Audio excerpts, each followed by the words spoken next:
Welcome to the Inside Job Boards and Recruitment Marketplaces podcast. I'm Stephen Rothberg, the founder of College Recruiter job search site. At College Recruiter, we believe that every student and recent grad deserves a great career. And I'm Peter Zollman, founding principal of the AIM Group. We're the leading global business intelligence service for marketplaces and classified advertising companies. We consult with recruitment marketplace companies, and we publish AIM Group Weekly Recruitment Intelligence and a free weekly digest. We also host the annual RecBuzz conference. This is the podcast for you to learn more about how to create, manage, and work with general, niche, and aggregator job boards and recruitment marketplaces. Hey, Peter, it is great to be with you again. It is good to be here for a change. Actually, not for a change. We've been doing a lot of these recordings, trying to get a little ahead as we launch the podcast and roll it out. We have to quit meeting like this. People will start to talk. If they start to talk, it all depends on what they're saying, but good things or bad things, something about there is no such thing as bad publicity or one of those lines. Call me anything you want, just call me, I think is the line, but yeah, call me what you want, just don't call me late for dinner, you know? Oh, is that what it is? Yeah, that could be. So, what stories in the recruitment space is AIM following right now? Well, we're looking at, as revenue growth slows, revenue's not slowing down for many places that we see, but as revenue growth slows, we're trying to watch and see if recruitment sites, job boards, marketplaces are cutting back on spending, are laying people off. Snag a Job laid people off a few weeks ago. We heard it was about 80 people, which is a lot of people. I have not seen yet news of any others, but companies are being very cautious as growth slows and the threat of a recession looms. Although we have postulated in AIM Group Marketplaces report that for many marketplaces, a recession might actually be a very good thing in terms of revenue growth and adoption. Explain that. How would a recession be good for a job board or a recruitment marketplace? Getting people to be more focused on what they're spending, how they spend it, and moving people more towards cost per action, cost per apply, cost per hire, and away from the old models of duration-based pricing. That's a two-edged sword, as you know even better than I do, but that for the long term, everybody or most people agree that's a step in the right direction. A scary step, but the right step. When we made the migration from traditional duration-based to performance-based pricing, we saw revenue per posting plummet, but we didn't really care because we look at revenue per customer, and that skyrocketed. We generate a lot more revenue per customer with cost per click than we ever did with duration-based pricing. Well, the hardest nut to crack is clearly going to be long-term cost per hire, pay per hire. And it's not a new model. Executive recruiters and recruiters have been doing it literally for decades. But when it comes to recruitment marketplaces and job boards, it's a much tougher model to evolve into. Loads of resistance, but as the Borg said, resistance is futile. You will be assimilated. Well, not only resistance, but just challenges. Very difficult to attribute a hire to X recruitment marketplace and then pay them for it. And also very difficult for X recruitment marketplace to be able to say to a company, you hired that woman through our platform, now pay us. It's just a complicated change, very, very, very complicated change. But in 5 years, we won't be having this discussion anymore. Okay. I sense a wager coming. So, why don't we dive into today's topic? I'm really excited about our guest today, Alana Schumann. She leads the sales and marketing team for Aspen Tech Labs. They are, I think, what most would consider to be an absolute global leader in web data management services and recruitment technology solutions. And then you might think I lifted that from their LinkedIn profile, and you'd be right. Um, Aspen provides job boards and recruitment marketplaces, including College Recruiter, web scraping, data, business intelligence, and analytics. And they also host job boards through their job board platform. Lana, it is great to welcome you to the Inside Job Boards and Recruitment Marketplaces podcast. Hi, Stephen. Hi, Peter. Thank you for inviting me today. It's a pleasure. It is good to have you aboard. Now, where are you physically located? Because I know you're Ukrainian. We know we know that you're not in Ukraine these days. Thank goodness. Where are you? Yes, so I am located in Tallinn, Estonia, which is kind of Eastern Europe and quite north. So we have all those, we don't have northern lights, but we do have quite light summers. And I do have still family in Ukraine, but luckily they are on the western side. So I would say we did get lucky because there is nothing much going on there, thankfully. Well, our thoughts and prayers are with you and everyone in Ukraine for peace and prosperity, which is going to take a very long time to restore, we fear. And everybody have just a peaceful ending to this crazy conflict. Thank you. We hope so too. So, tell us about, if you would, the sales and marketing approaches that you are taking at Aspen Tech Labs and how you're working with recruitment marketplaces on their data issues. So I started with Aspen about 3 years ago, and it took me some time to learn about recruitment technology space because I was coming eventually from outsourcing software development. So it was quite a big change for me moving from services company to products company.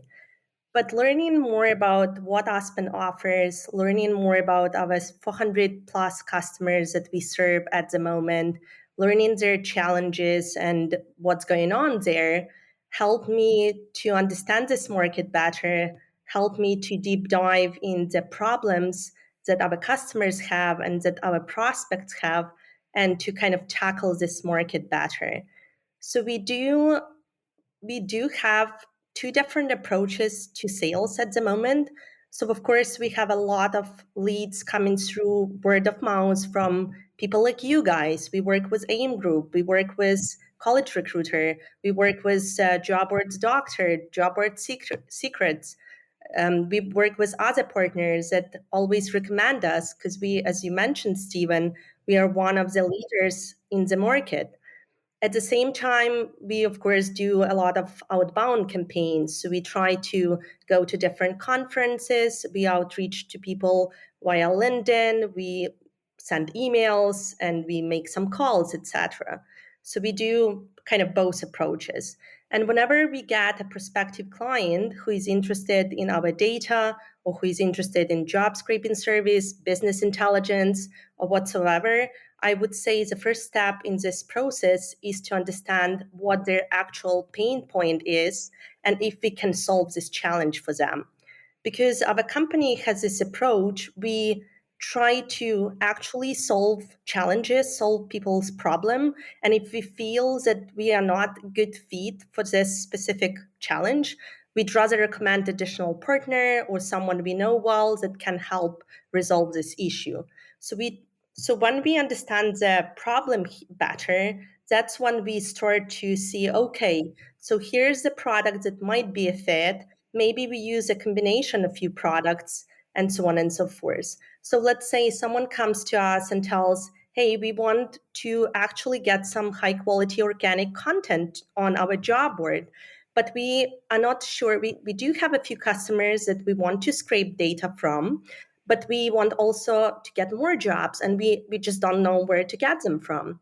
So we try to work as a consultant and to understand, okay, so what kind of jobs are you interested in? And maybe it's, I don't know, maybe it's data jobs. Like we have this job board called Only Data Jobs, or maybe it's just recruitment, roles, or maybe it's nurses jobs. So we try to understand what is the niche they are working in. We try to understand their needs, and then what we do, we build a feed for this client. And how we do it, we've been collecting a lot of jobs data for many years, and we've built this great product called Jobs Index, which at the moment has about 9 million plus jobs worldwide.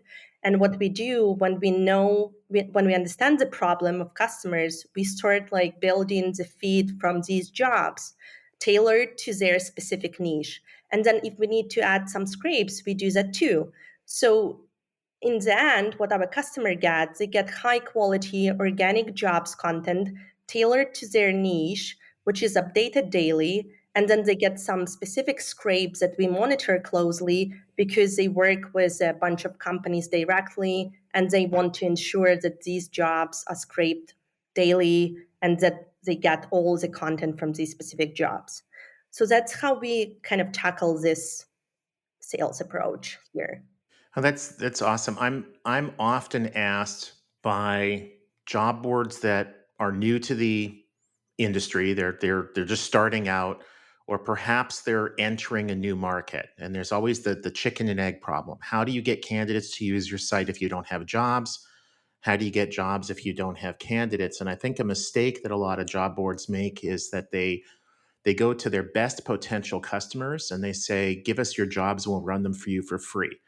And the problem with that is that then sets an expectation in the mind of that customer that they should never have to pay to post jobs to your site. Where a product like Jobs Index, they can get a critical mass of job postings in their niche, whether it's a country, whether it's an occupational field, whatever, and they don't have to go to that potential customer, that employer, that staffing agency, whatever, and essentially price their product at zero.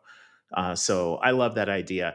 One more quick comment, then I have a question for you. I can think of no higher praise for any business than a referral from an existing customer. And we've referred literally dozens of customers to Aspen. Not all of them ended up signing He's up. asking for money. Well, what I am asking for is the next time we see each other at a conference to have Lana buy a free drink for me that the conference organizer will pay for, and that organizer will be Peter and his team at AIM Group. And so, Lana, if you're cool with that, you can buy me a free drink. We're buying the drinks for sure for everybody who's there, and I'm looking forward to seeing you and Lana. And Michael is there too, who is our founder.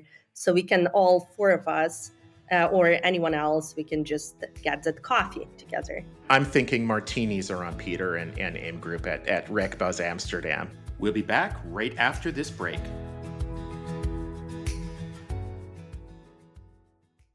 This is Stephen Rothberg with College Recruiter. Are you a recruiter feeling overwhelmed by the fast-paced world of recruitment? The Recruitment Flex has got you covered.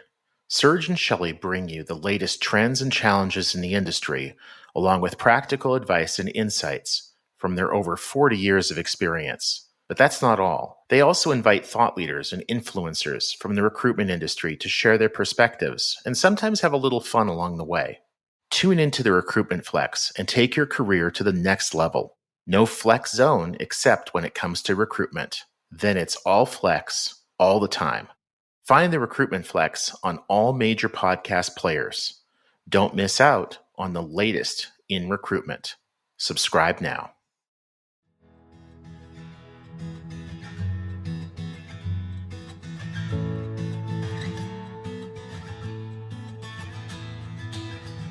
Welcome back to the Inside Job Boards and Recruitment Marketplaces podcast. one of the things that's been a pretty hot button issue for a lot of folks, I think, especially over the last few months, since Indeed announced that effective January 1st, your posting on Indeed will have salary information, whether it's actual salary information that you as the employer provide or whether it's estimated that they provide. College Recruiter's been doing this for a couple of years. Adzuna's been doing this for, I don't know, 7, 8, 9 years, something along those lines. I don't know if they've been doing all postings or just some, but it's not new. But I think we've reached a tipping point where salary transparency, displaying the salary range, actual or estimated, in every posting on the job board is going to become commonplace. It maybe not most sites, certainly not every site, but common. What is Aspen doing to support its job board partners in gathering that salary information and then for that salary information to get onto the posting? So first of all, when the Colorado's Equal Pay for Equal Work Act went into effect in January 2021, and we are a Colorado company, so we come from Aspen, Colorado. So we started closely monitoring what's happening, first of all, in Colorado, in New York City, who put the mandate on salary to be posted by employers.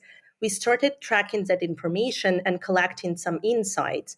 And as we build our jobs index product, we scrape all this data from public sources.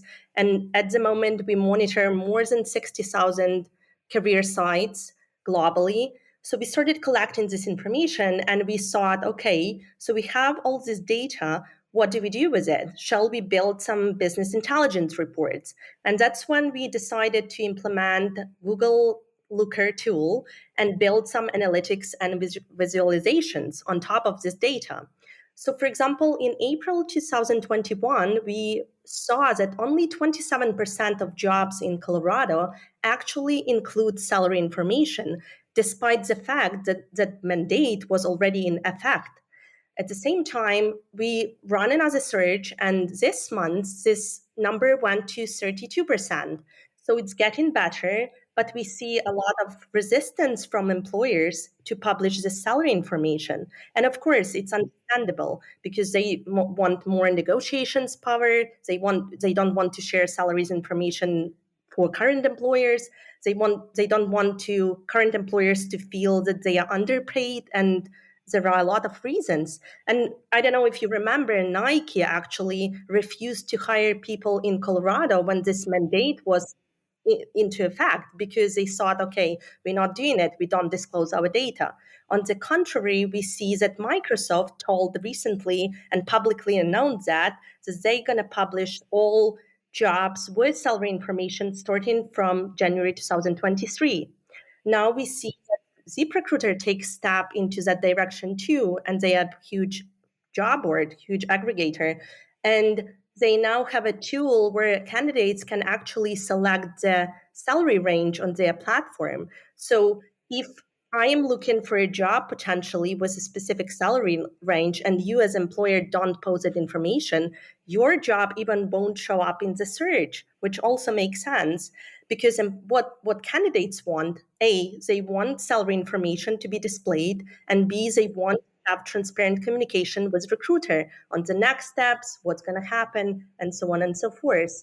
So we can see definitely a trend when there is a lot of things going on in terms of salary transparency, and a lot of other states, they try to implement this mandate as well, like California, Nevada, Washington, Connecticut, and others.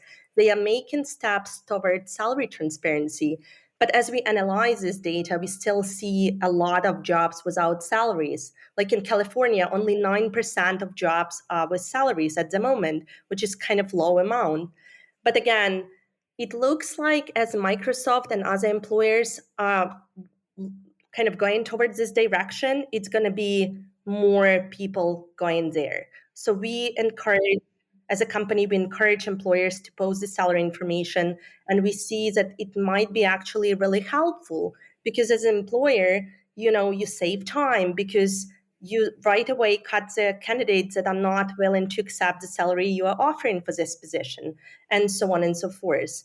So, although what we notice that Google schema, job schema, when you have job with a salary, Google kind of prioritizes these jobs.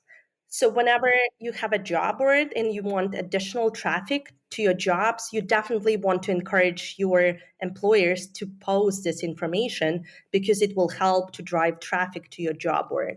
So that's kind of the trend we see. And again, we keep analyzing the salary data. We keep publish some insights on our blog at webspidermount.com. So if you're curious to see what's going on, you can check it out. And again, we are working on this business intelligence tool to analyze this data and to provide more insights on request. And we are really trying to kind of follow this trend really closely because we believe as a company that this should be transparent. Salaries should be transparent, and employers should kind of follow this direction.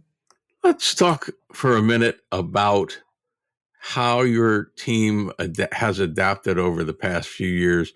How many of the people who work for Aspen Tech are living in Ukraine? How many live in the States? How many live elsewhere? And first, there was COVID. Then there was the invasion of Ukraine. Been through a lot. How have you adapted? Yeah, thank you for that question. So we do have about 55 employees at Aspen Tech Labs, and at the moment we have people all over Europe as well as in the US and in Ukraine. So I would say majority of our employees are in Ukraine, but we never had team members in Eastern Ukraine, which is a great thing. So we only may have had people in Kyiv and Lviv as well, which is Western Ukraine. So when the war started, we relocated a lot of people to Western Europe, and we now have employees in Portugal, Slovakia, Poland as well, and Western Ukraine. But we still do have some people who came back to Kiev and they do a lot of volunteering. They keep working for Aspen Tech Labs, and I think they are doing a great job.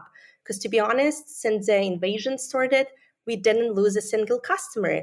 And our customers are great, to be honest. And even you, Stephen, thank you for that GoFund page. It was amazing for you to provide the support to Ukraine. And we had, like we felt like a lot of our customers, they were more worried about our team in Ukraine versus their business in a way, because all the questions that we got, hey, how is your team members? Are you safe? Are their families safe? So it was incredible how our customers reacted, how our company and Michael reacted as well, who actually took whole financial responsibility to relocate people. We kind of covered the cost for moving people around, helping them to get the safe place, etc., to support their families. So that was great. And I would say that we didn't have any lost in customers. We only kept doing great job, and I think because people needed to have some distraction, they even worked more harder in this matter because they needed to get distracted from this war. Let me just mention briefly that Stephen and College Recruiter have been actively supporting Ukrainian humanitarian efforts. I have personally, and the AIM group has as well. And Stephen currently has a GoFundMe for thermal clothing for Ukrainians to be distributed because winter is coming, and winter in Ukraine can be very cold. So, Stephen, how do people find the GoFundMe? And he didn't set me up for this. Well, thank you, and also Lana. It's very easy for the folks at College Recruiter and millions and millions and millions of others to support the Ukrainian effort. Your people, your country are fighting for our freedom and for theirs, and we are eternally grateful. Um, if anybody wants to help raise funds, donate themselves, just get the message out, just shoot me an email and I'll send you a link to the GoFundMe page. My email is Steven, Steven, @ collegerecruiter.com. Well, I would love to continue, but we are kind of reaching the end of our time allotment. Lana, thank you so much for sharing about Aspen, talking a little bit about the generosity and just the CEO Mike Woodford just doing the right thing for his employees. I wish more employers would just be so instinctive like that, like of course I'm going to help my coworkers, my employees. I don't think that, knowing him, I can't imagine he had a moment of hesitation. And Peter, you want to take us home today? Well, thank you very much for Lana. We appreciate it, and we appreciate what you're doing, and look forward to seeing you and hearing from you again. Thanks very much, and we look forward to having you join us for the next edition of this podcast. And Lon, if people want to reach you or find out more about Aspen, what should they do? Yeah, so they should definitely visit webspidermountain.com, which is our core website, and then can reach out to me at lana.s@aspentechlabs.com. Awesome. Thank you much. Thank you so much. Bye, guys. Inside Job Boards and Recruitment Marketplaces is a co-production of Evergreen Podcasts, College Recruiter, and the AIM Group. Please subscribe for free on your favorite app. Review it. 5 stars are always nice. And recommend it to a couple of people you know who want to learn more about job boards and recruitment marketplaces. Special thanks to our producer and engineer, Ian Douglas. I'm your host, Peter Zollman of the AIM Group, the leading global consultancy in the field of marketplaces and classified advertising.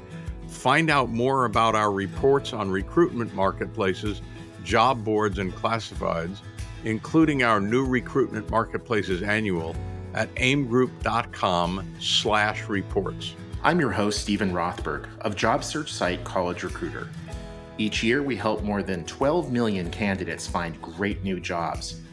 Our customers are primarily Fortune 1000 companies, government agencies, and other employers who hire at scale and advertise their jobs with us. You can reach me at stephen@collegerecruiter.com.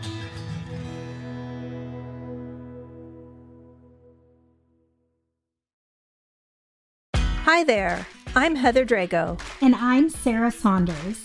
We host the podcast, That's a Hard No, about saying no and setting boundaries. So you can become that true and empowered you that this world needs.